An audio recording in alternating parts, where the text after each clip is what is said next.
Garden rich কাণ্ডে আরও একজনের মৃত্যু হলো। এই নিয়ে 12 জনের মৃত্যুর খবর সামনে এসেছে। রবিবার মৃত্যু হয়েছে মারিয়াম বিবি নামে এক বৃদ্ধার। এখনো 3 জনের চিকিৎসা চলছে SSKM হাসপাতালে। গত রবিবার গভীর রাতে গার্ডেন রিচের এক নির্মীয়মান বহুতল ভেঙে পড়ে। সোমবার বহুতলের ভগ্নস্তূপ থেকে একের পর এক মৃতদেহ উদ্ধার করা হয়। আর এদিন আরও একজনের মৃত্যুর খবর পাওয়া গেল।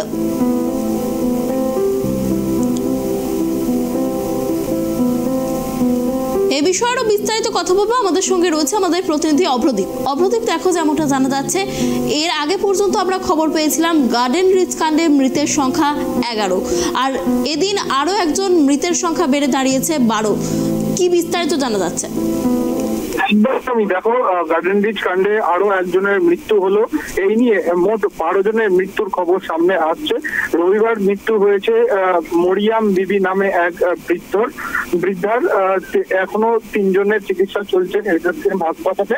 গত রবিবার গভীর রাতে গার্ডেন রিচের নির্মীয়মান বহুতল ভেঙে পড়ে এবং সোমবার বহুতলের ধ্বংসস্তূপ থেকে একের পর এক মৃতদেহ উদ্ধার করা হয়। তার পাশাপাশি একাধিক আহত ব্যক্তিকেও কিন্তু উদ্ধার করা হয় সেই বহুতলের নিচে থেকে।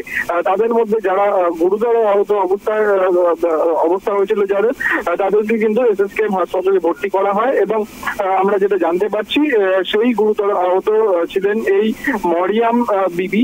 তার কিন্তু গতকাল রাত্রেই মৃত্যুর ঘটনা ঘটেছে এবং এখনো পর্যন্ত গুরুতর অবস্থায় 3 জনের চিকিৎসা কিন্তু SSKM হাসপাতালে চলছে। অনেক ধন্যবাদ অভ্রদীপ আমাদের সঙ্গে থাকার জন্য। আপনাদের আরো একবার জানিয়ে রাখি, গার্ডেন রিচ কাণ্ডে আরো একজন মৃতের সংখ্যা বাড়লো। এদিন সকালে এক বৃদ্ধার মৃত্যু হয়েছে, মারিয়াম বিবি তার নাম জানা গিয়েছে, এবং ইতিমধ্যেই 11 জন মৃতের সংখ্যা ছিল এবং আজ আরো একজনের মৃত্যু হওয়ায় মৃতের সংখ্যা বেড়ে দাঁড়ালো 12।